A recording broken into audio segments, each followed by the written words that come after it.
Hello friends, in the previous video we saw why you should start your investment in the stock market, and in this video we are going to see what is meant by share capital.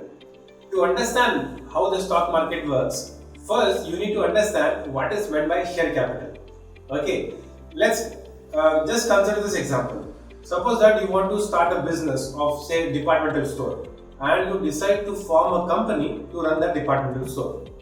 Now you will need some initial investment to start the departmental store, right? To get the place on rent, buy groceries.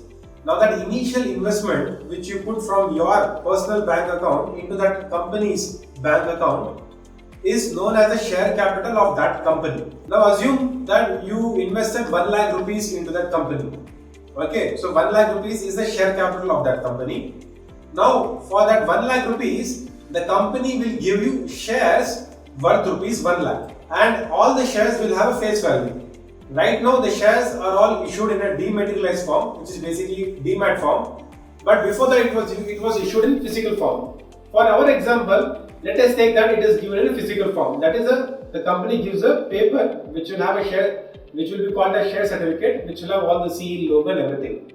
So for 1 lakh rupees, the company will give you shares worth rupees 1 lakh. Now that face value can be anything. Face value of one share can be any value. It can be 1 rupee, 5 rupees, 10 rupees or 100 rupees also. Let us take the face value is 10 rupees. So for 1 lakh rupees which you have invested, divided by face value 10, you will get 10,000 shares.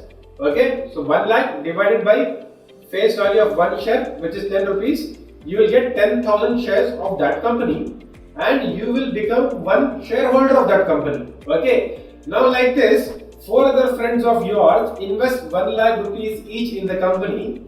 So the share capital of that company will become 1 lakh, and there will be 5 shareholders in the company who have 10,000 shares each in the company. And this is known as private limited company, because all the people who are the shareholders in the company are all private people, in the sense you all know them. It's a small group of people in a small circle, and hence it is known as private limited company. When you go and ask money from the public and give them your shares of the company, it is known as public limited company, which you will see in the next video. After the company becomes public, the shares are traded in the stock exchange. So I hope you understand after this video what is meant by share capital, who are shareholders, what is face value, and what is meant by a private limited company. Thank you.